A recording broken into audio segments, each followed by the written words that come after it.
Welcome in, everybody. Glad that you are here. This is September 2024. It's September 4th, the first Wednesday of the month. And if that is noontime on the first Wednesday of the month, that means it's HR Lunch Bunch. My name is Deborah Jeffries, and I hail from HR Answers. So I'm glad that you guys are here. This is something we've been doing for over 16 years. And so if this is your first time with us, I'm glad that you're here. Welcome in. My request of you, hopefully, I think someone gave me the heads up that you can see the slides. They should be presenting. Let's double check and make sure. I always like to verify. Never assume, but verify. So if someone will give me an icon or something in the chat, I don't have a green square around my slide. I just want to make sure that it's being seen because that way you have at least some of the upcoming questions that I'd like us to chat. So is that a yay or a nay? For those of you who are with me, we've got a variety of people. Fabulous. Thank you. I love it. I'm getting the high sign. Good. So we are recording this session. Again, for those of you who are just joining us, we do that so that you can come back later if you want to share it with others. If you speak, I always like to make sure that I am honest and truthful with you. If you speak, it will highlight you and you will be quote on camera. So if you choose not to, that's just fine. I do love to have people on camera with me so that I can talk to you. This is intended to be a discussion. There's my contact information. And this has been a kind of a pet project of mine in terms of HR Lunch Bunch. We used to meet in person. Now we meet online. COVID gave us the high sign to do that, but that means we've got people from around the state and no travel needed.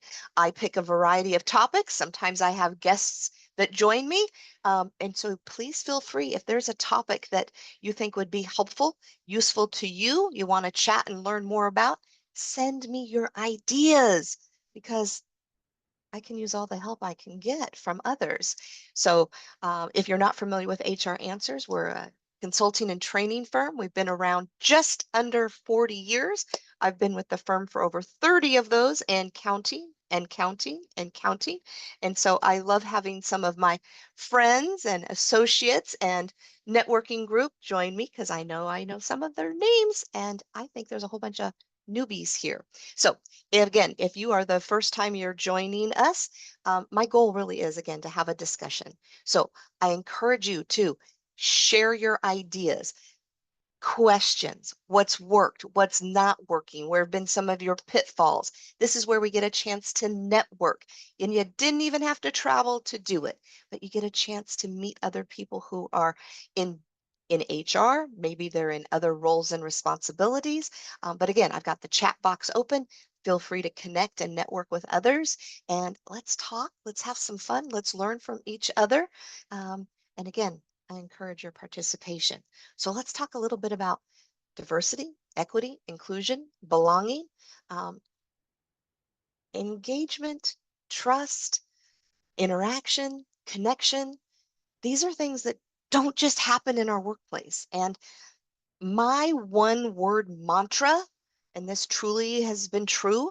Again, for those of you who might not be familiar with me, I spent a great deal of my time on the educational side of our operation and have for a long time. But it's what I love to do. And I learn when I get to spend time with folks like you and others. And my one word mantra for the last several years has been be intentional. What are we doing? Why are we doing it? Why does it matter? And that other word, why, tell people. Tell people what the why is. Why are we doing an employee opinion survey or an employee experience survey?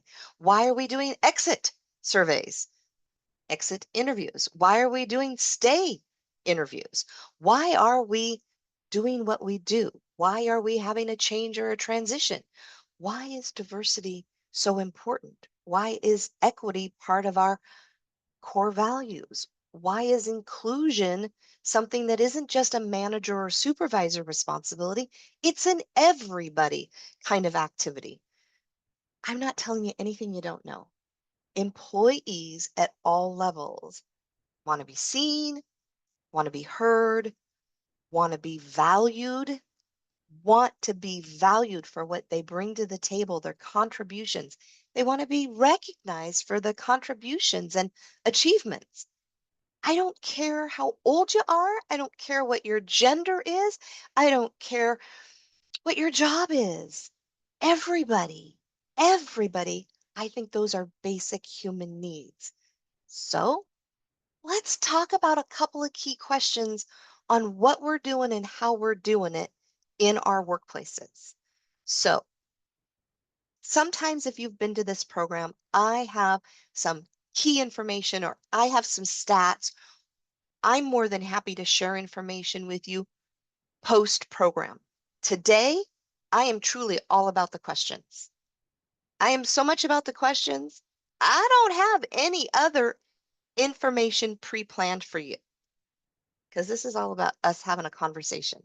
So, what does diversity look like in your workplace? And how is it contributing to success? So, what have you got in place? What are you intentionally doing? Maybe what are your employees participating in? What's going on? What say you in that regards? And this is where Deborah takes a drink of water and she listens. I also got the chat box open. You can use that as a form of communication, and I'll take a look and peek at what you're saying if you're chatting away in that respects. So, Annie, Sarah, Rachel, Courtney, welcome in. Bethany, I see your name. Jenny, Tessa, Bonnie, come on. What you got for me?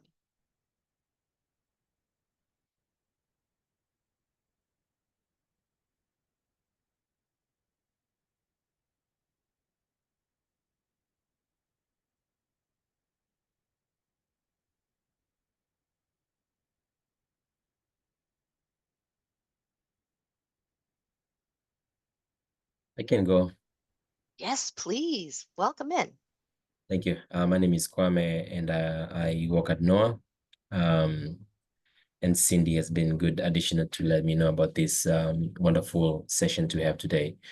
You know, what does workplace diversity look like to you, and how does it contribute to organization success? So I'm going to pose the question because I'm a different culture. I'm born and raised in Tanzania, East Africa. So my understanding of the diversity is going to be different. However, what I've learned that we have amazing literature, amazing promotion, amazing everything regarding diversity in workplace, and how will it contribute success of organization regardless of productivity, regardless of anything you can imagine.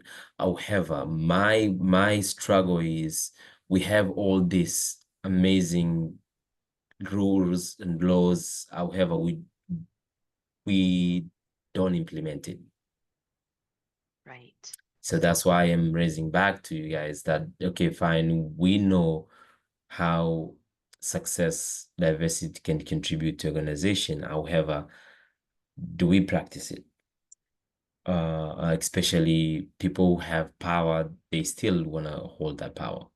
And that's the connection I'm trying to make it, because we have all the literature on information about it and how successful we can be on that one.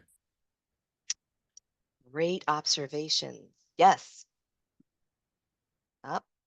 Cindy, your turn. Kwame works with me here at NOAA.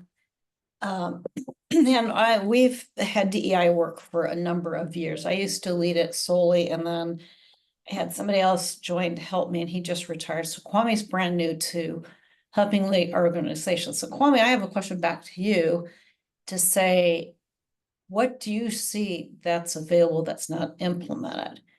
At NOAA, we do a few things, and I think it has a wonderful impact. We have a staff-run steering committee, if you will, that guides the program, selects consultants, that sort of thing. We meet typically once a month. We have what we call a equity conversation once a month. And we invite people in to speak with our group, sometimes in person, sometimes not.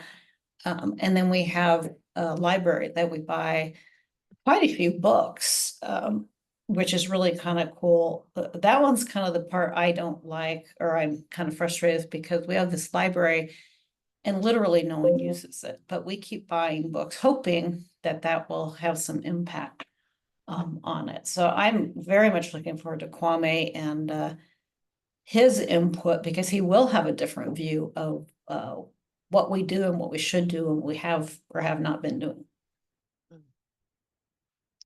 Also, some nice observations. Okay, Kwame, what say you to that?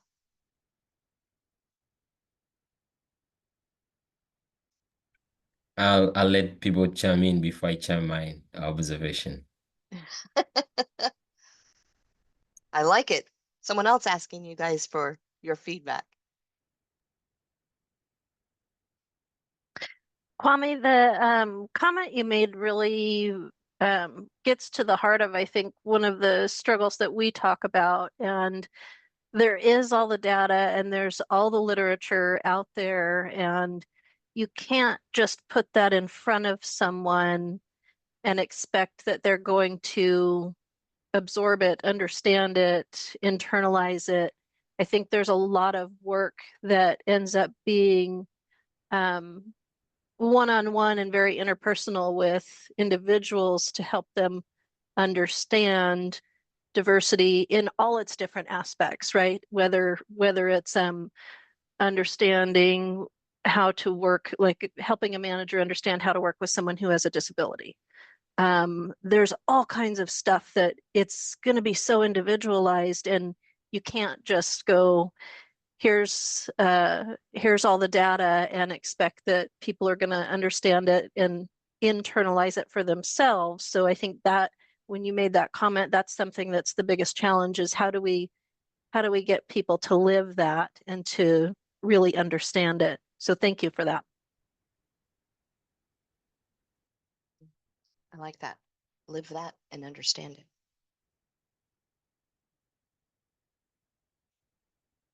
Other observations?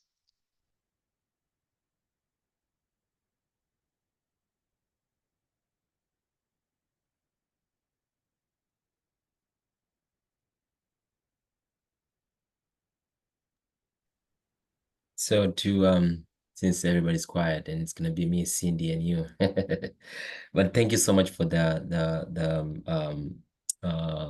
kind words, and I'm sorry I didn't get your name, but you know, again, Cindy, that's a very good question, because I am in the community. I represent my people, and when I say my people, that people who are immigrants, they have a different background. They have a really good experience where they come from, or one way or another. But with their name on the name, but the name, or they cannot pronounce the name, they don't get any job interviews. So that's why you see, I said on the lens on that side, that we have people that have an amazing experience, or have an amazing education. However, they cannot even get a interview because of their name or where they come from, that's why I said those words. However, once they pass that threshold and have opportunity to have one-on-one, and it's a beautiful thing. Like I said, I'm a prime example with Noah. It's like I've been working for banking for years, and nobody knew me for years, but working with Cindy and my boss that has the individualism and how to deal with people in different background has helped me grow so much, and I can even talk about it. But before, like I said, now I mentor people how to bypass that, and which is difficult because we're code switching. It's like, hey, you have to code switching this in order to get a interview, and then in that sense you can sell yourself. But at the same time, people are frustrated out there. And although, like I said, on the always read the policy and regulation of the company, and it does say it's like, hey, everybody's welcome. We don't discriminate. But I mean, I can't even get an interview. So that's my lens. I mean, coming from, and people who are already in organization, they get frustrated because they overlook that all the time because maybe they have an accent or cannot pronounce their name, or they, it's just small things that nobody had an opportunity of listening to them and just say, okay, I understand, that's where I come from. I hope I did make it clear for everybody. Well, it's interesting. Sorry, Deborah, I don't mean to cut you off. Here at NOAA, we practice what all of you in HR are very familiar with is blind resumes. So we cross out anything that has to do with dates of education, where you're from, who you are, your name, culture, anything like that. But one thing that does bother me, and I've never said this to Kwame because he's new in this particular role, but one thing that bothers me terribly with NOAA, and we're small, we're 16 employees right now, is we hire a lot because of who we know. And some of that's because we have specialized jobs. Others of it is because I think the hiring managers are quite frankly lazy. They don't want to do the legwork. And it does take a lot to hire somebody like Kwame, to hire somebody that's different than who you know. And that's where you have to branch out, honestly.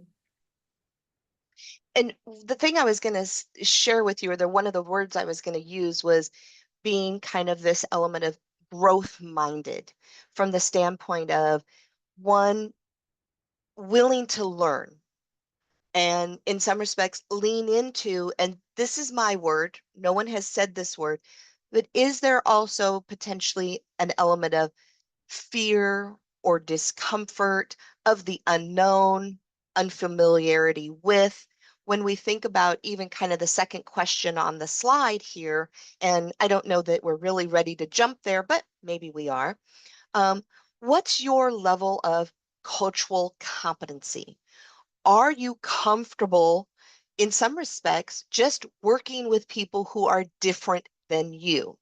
So even when I was recognizing people's names, being able to say somebody's name correctly, actually pronounce it correctly. I know I feel discomfort in not sounding, one, quote unquote, stupid. Two, I want to be respectful of the other person. So I'm willing to say, I'm not sure how to say that. Could you help me? Let's spell it phonetically so that I can spell it. I've got a client right now. It looks like it's Katie, Kate. That would be how it would look for perhaps most people. She pronounces it Kati. So being able to be thoughtful about that. One, I think it's a sign of respect. Two, it's an acknowledgement of maybe it's a preference, maybe it's a regionality element, maybe it's a national origin, or some other element of her, and being able to be thoughtful about that. So when just acknowledging that, yeah, it can be a little uncomfortable, and yet that's how we also grow.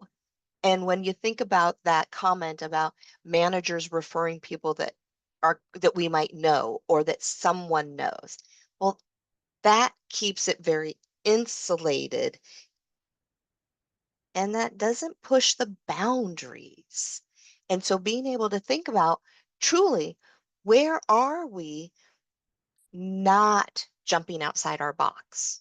And as HR professionals, pushing, nudging a little on our hiring managers, on any part of our departments, our organizations, small or large, pushing on HR to maybe do things a little bit different, change things up when it comes to the hiring process or any of our processes. Because we could also look at our policies, our procedures, What's our language like in our job descriptions? How does it contribute to diversity or equity? Our vocabulary in general to eliminate microaggressions that is taking place inside our workplace, to be more respectful, more honoring of people.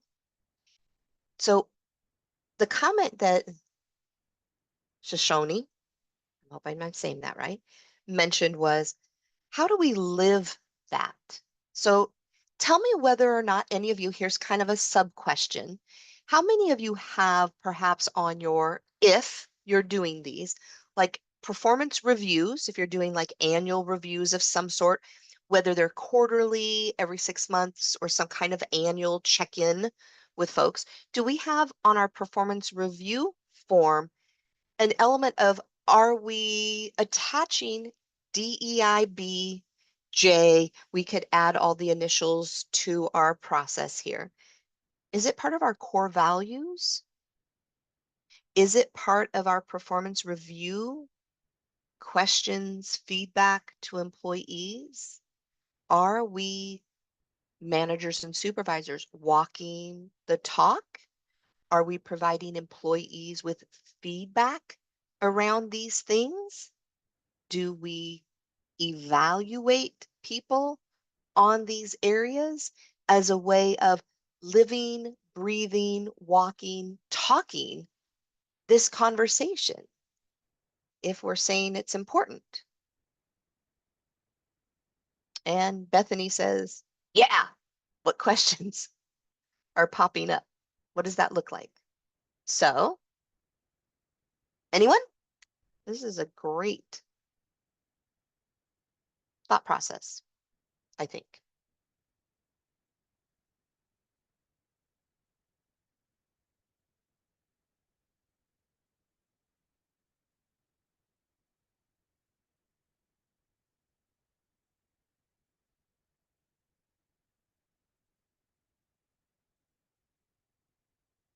I'm not seeing anybody chatting, not seeing anybody unmuting. So maybe if you aren't doing something, I don't want to use the word should, because then we're shoulding all over each other. We don't need to be In doing our that. performance review process, we hit on our principles, our values. So we do have that as part of the review process. But I think that, again, is only as good as the work that your managers and the people who are doing the evaluations are comfortable with that.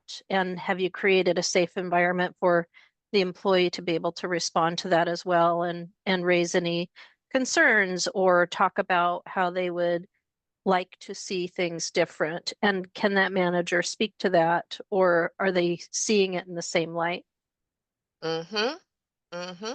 And we could have a whole conversation about safe places and creating that intentionally in our workplaces. And I think you get on something that I think is extremely important is, are our managers prepared? Supervisors, maybe it's not interchangeable in terms of the vocabulary, maybe it is. Are they prepared to be supervisors? Do they know how to have conversations, provide feedback, do a quality performance review? Are we doing manager supervisor training? Are we promoting people from within who are people who can carry that quote unquote torch forward?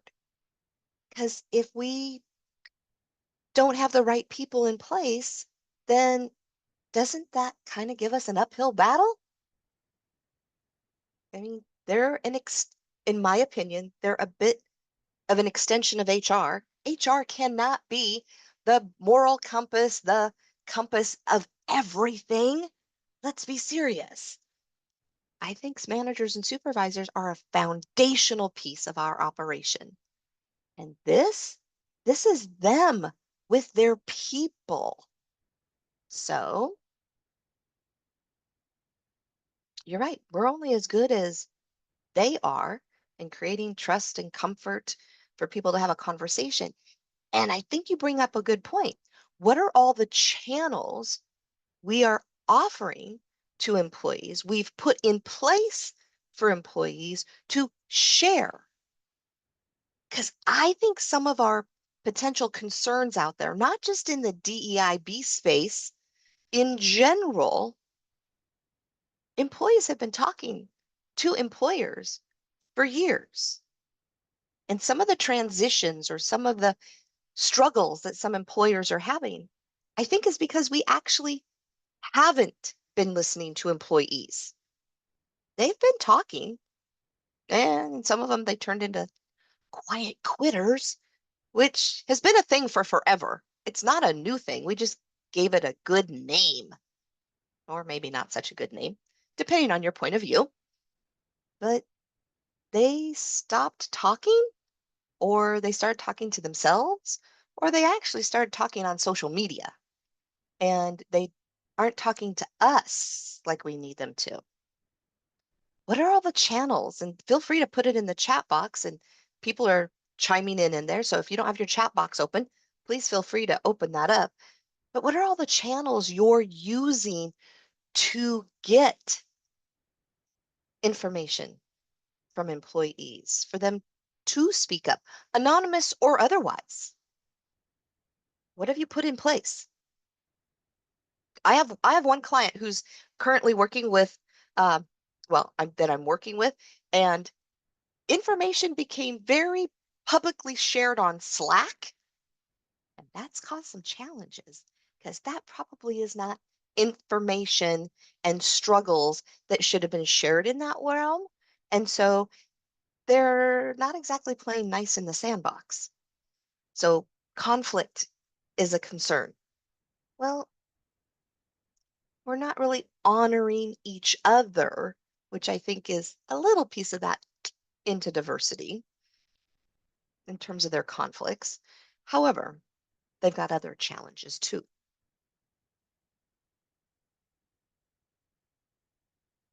So, any thoughts about manager training? Are you doing anything in this space, or is your manager training covering diversity related topics to help them be able to be successful? You can just even put in the chat box, yes or no. Or is that something you're thinking about in 2025?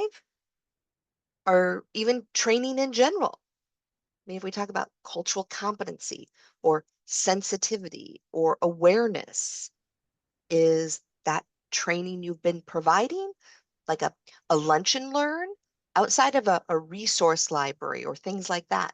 Are you purposely bringing things in? Have you provided links to videos, short videos to watch, whether you have people in the office or out in the field that can get programming on their cell phones or kiosks? Are you doing anything like that or budgeting for 2025? How about weighing in on that question? We, at NOAA, as I mentioned, we have what we call equity conversations. Kwame can chime in on this too, because he's a great resource, because Kwame knows everybody. But we had a Holocaust survivor come to speak with us.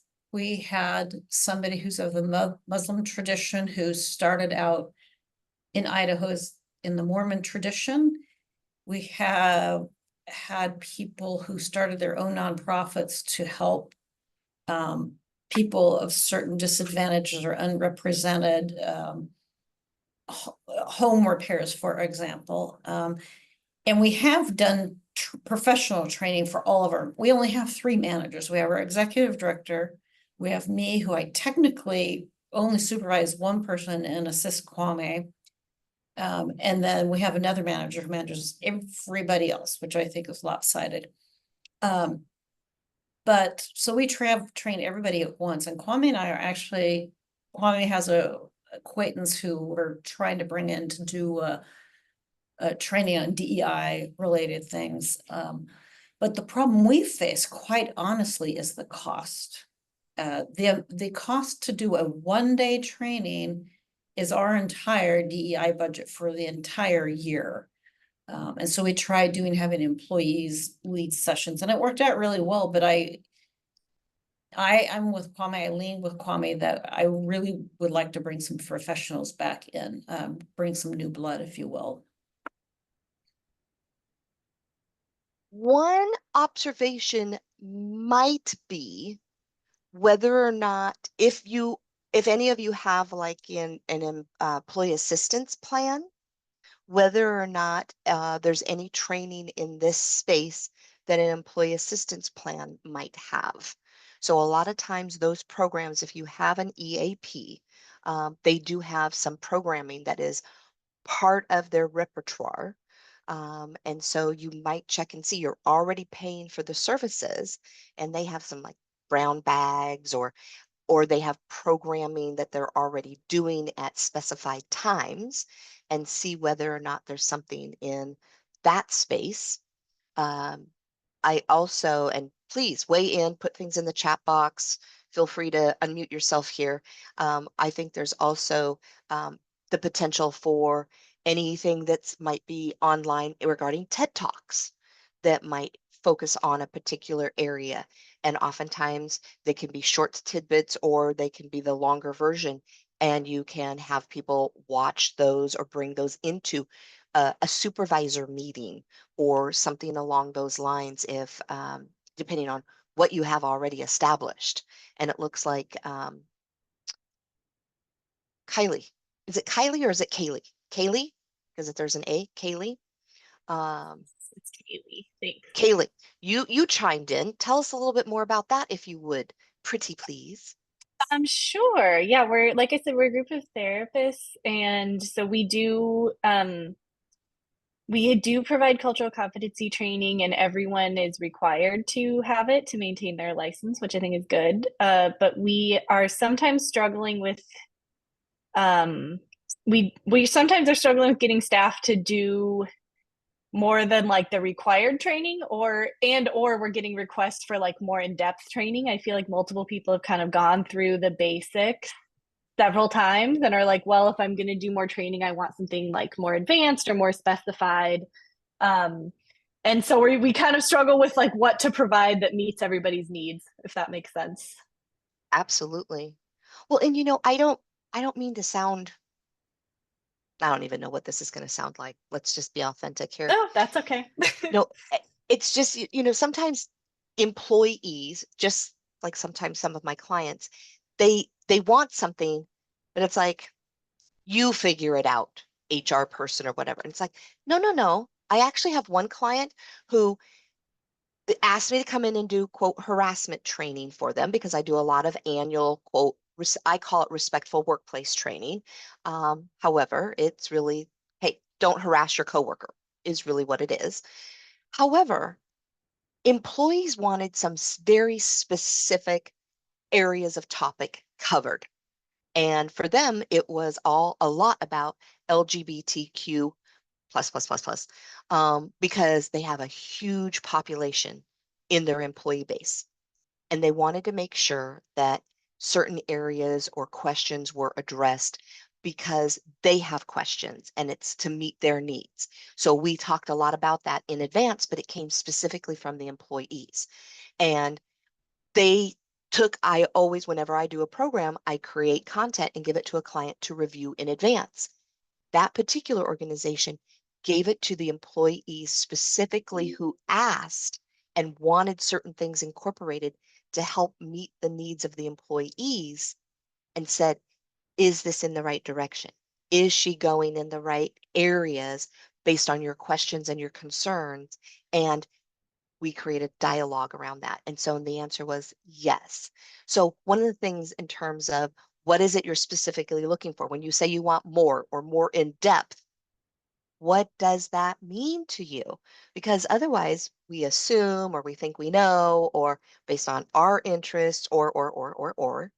So how about, do you have some ideas? Do you have some suggestions? Who are you familiar with? Are there resources that you can bring to the table as opposed to it's someone else's job? How about we're all in this together? Because to Cindy's point, Kwame knows everybody. Well, don't we all want someone like that in our network or in our staff? And Kwame, you might need to put your contact information in the chat box so we can reach out to you. Because if you really know everybody, then we need to network with you, sir. So that's the kind of thing that I think that we can help each other out, because what resources are you guys using? That's exactly what Lunch Bunch is all about. What are you using? Who have you used? Who's good? Who's should we kind of stay away from?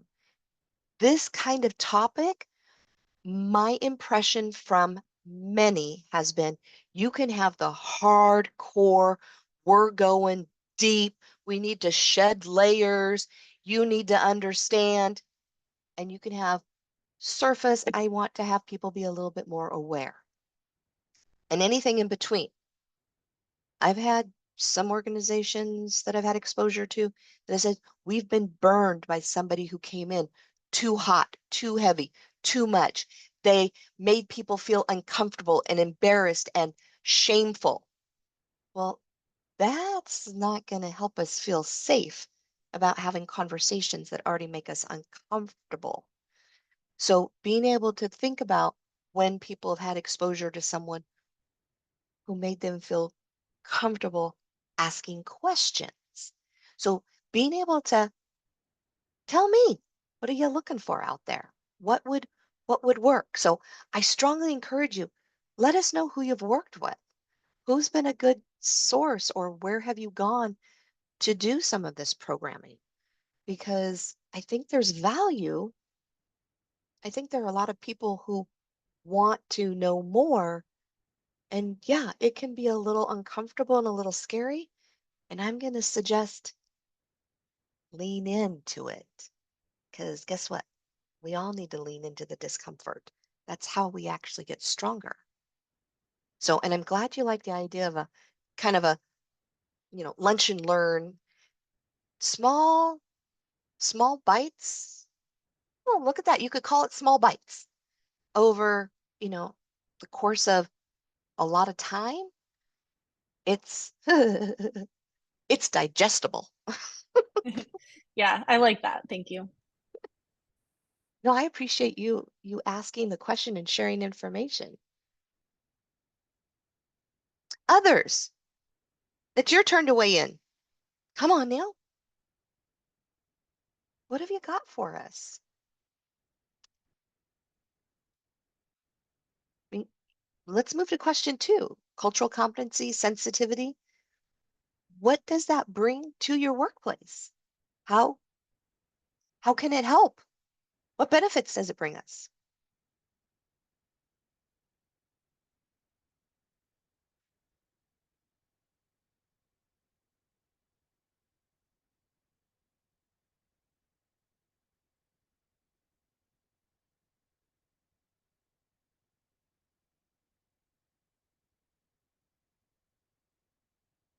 Ah, Rachel. Okay, I am familiar with, so if you're not seeing the chat box, Rachel has shared with us that Sarah Taylor, who is part of Deep Sea, SEE, Deep Sea Consulting, gave an insightful talk at the SHRM conference. And I would encourage you to pay more attention, hop on their website, Deep, DEEP, just like diving deep, CSEE. I actually first became acquainted with this organization. I don't even remember how long ago, at a SHRM diversity conference a long time ago down in San Diego. And she had a wonderful exercise, where it was a picture. It was not like a snapshot camera type photo. It was a drawing of a family gathering, what might look like a living room. And the exercise really was break up into small groups and tell me what you see. And so we broke up into groups and people started saying what they saw in that picture. And like humans often do, we started telling stories about what was there. It's a father and two sons with maybe a housekeeper. Maybe that's grandma. Look, someone's sitting on the floor. So someone is telling stories and they're being revered. Or, but look at the type of things that they're wearing. Now, this is like more like a pencil type drawing. They don't have a lot of money, and on and on and on and on and on and on and on and on and on. And there was probably 6 or 7 groups, and we all shared what we saw.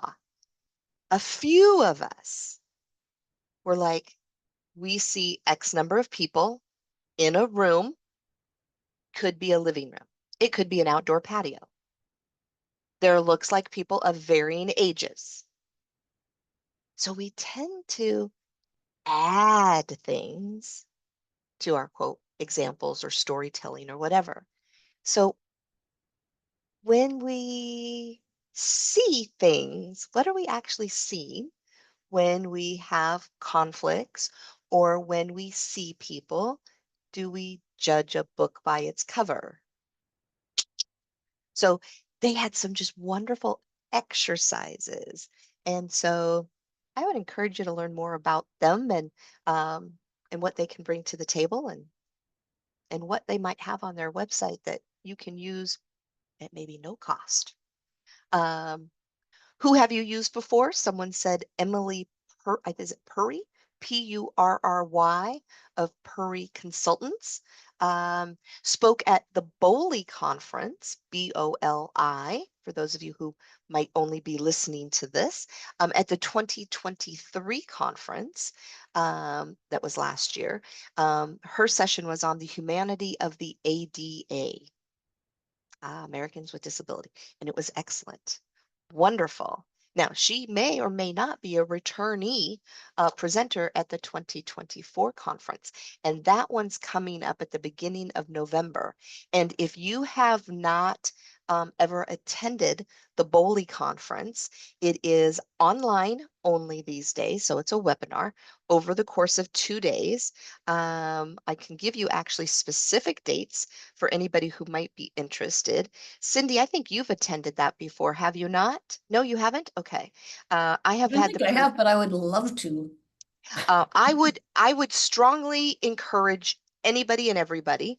There is a cost that goes with it. I do believe it is quite affordable. Why am I having so much trouble opening my calendar? It's at the very beginning of November. Apparently because I have, there we go. Wait, come back. Multiple sessions over the course of 2 days and half days only. Boy, well, it's just not going to happen. It's a Thursday and Friday. I think it's the first weekend in November. And, but I've had the privilege of speaking at that conference. And okay, someone's got it in there. Thank you. November 7th and 8th, $350 for both days.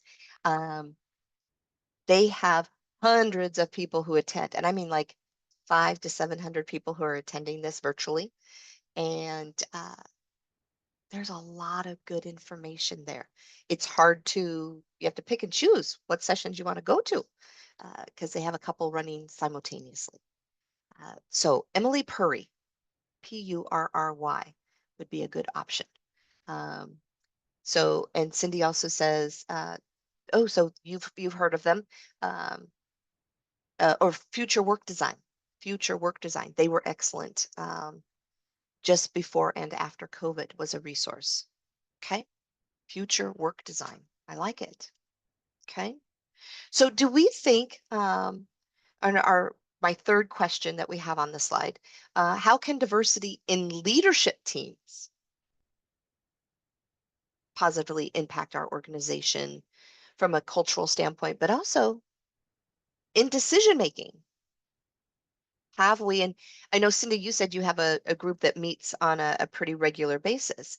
So have we purposely brought groups of people together for certain kinds of decisions, for all decisions? Do we run? I've had one person share with me. Now, it's been a little while ago, and when I say little, earlier this year, because sometimes, honestly, the year goes by because it's September already. And I don't remember when this year, but they said one of the things that we do is before we create the policy, as in make it final and roll it out to employees, we draft up the language, we run it through a couple of people in HR to make sure that are we thinking about things, anything that we've missed? But we only have kind of the HR lens. Then we roll it out to our diversity committee or ERG, Employee Resource Group. And if you're not familiar with employee resource groups, we can go there here in a moment. Perhaps most of you are. So let me know in the chat box if I say ERG and you say, I have no idea what that is. But they roll it out to a couple of the ERGs to say, read this and let us know. Are we being thoughtful? What's the language like? Is there something we're not being thoughtful of? How do you think employees will respond? So think, feel employees will respond. So being able to be thoughtful about that, and before we roll it out as a final, to make sure that our lens is not clouded or too narrow in scope. So anybody, what are you doing? How are you doing it? Are you doing it? What does that look like?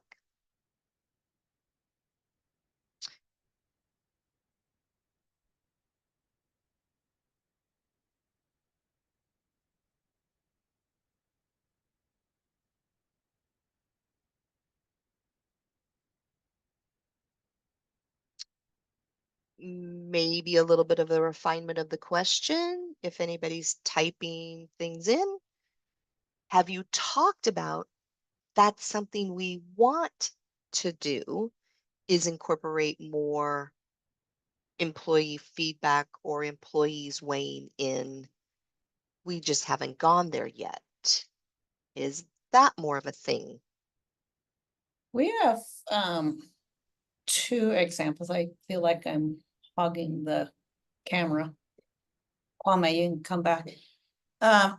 We have two examples that I think we don't change things much here, but we adopted Juneteenth as a holiday.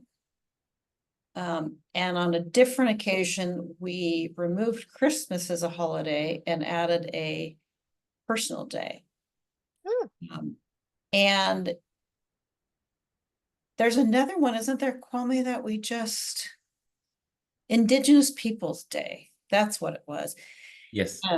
The Indigenous Peoples Day, especially, we sent a poll out to the employees, the staff. Again, remember, we're only 16 people, but we tend to be very collaborative, sometimes too much, sometimes not enough, like everybody. But Indigenous People Day, we swapped a holiday. And so we had everybody weigh in to tell us if they were even interested in this and which holiday they'd want to get rid of. Because with Juneteenth, we added a holiday. With Christmas, we removed the holiday but kept a personal day. And so, we can't just keep adding holidays, otherwise we won't be working, although that'd be really fun. But that's how we've done that sort of thing. I like it. Okay, good. Again, thinking outside the box and asking for feedback. Others?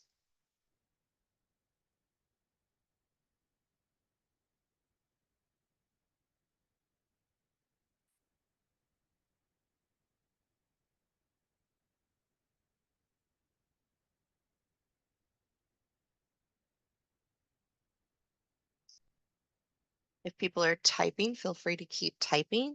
I do know that I've had a handful of organizations that I've worked with that adopted Juneteenth as a holiday, and being able to take a look at that. So The key would be then, when June 19th falls on like a weekend, what are we doing or not doing, as the case may be, because then it wouldn't be a work day.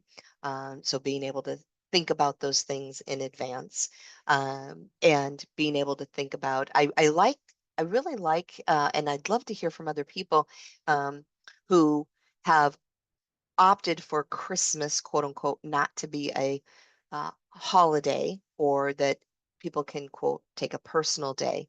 Because that's one of the things that I've had lots of conversations with people over the years about the fact that, great, we're close, but it doesn't really mean anything to me because I don't celebrate that. I really wish that I could work on that day and or swap it out, and it's always amazing to me in terms of, in this realm of, one, flexibility, because I think one of the things that I hear from many organizations was, employees, they just want to work remote. They just want this, they just want that. And I'm thinking, you know what, here's the deal. It isn't, I don't think, this is just my opinion. Okay, so please hear it. This is just Deborah kind of spitballing of sorts. However, I believe that people want flexibility. It's not that all employees want to work remote. It's, I want to work. What's going on in my life? Do you have little people at home? Are you taking care of your parents or your grandparents? Are you raising puppies? What is it that's going on in your world that you would like to come in a little bit later? You'd like to work these kinds of hours? Can you work and then take a longer lunch and then come back and work? What's the business need? What does that look like? Because if I can have a little bit more flexibility so that I could go to my son's baseball games, that would make me happy. I wouldn't miss those. Now, just so that we're clear, my son is 22 and that portion of my life is over. However, I went to a lot of baseball games. And so being able to think about the flexibility. So can I take and work Christmas? And is that job a reality for doing that? Is our body of work a reality for doing that? Can we have a flexibility someplace else? Because that works and honors their religious preferences, their closely held beliefs, and we're honoring all of our employees in that respects, as opposed to, this is what we do, this is how we do it, this is the way we've always done it, this is a day off, take it. And no, that's not what we're talking about. So I don't see anybody weighing in the chat.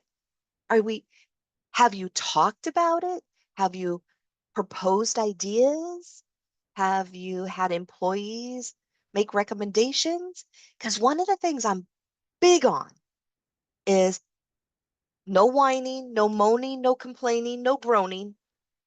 Come with ideas and solutions. Make recommendations. How could this work? Let's hear from you.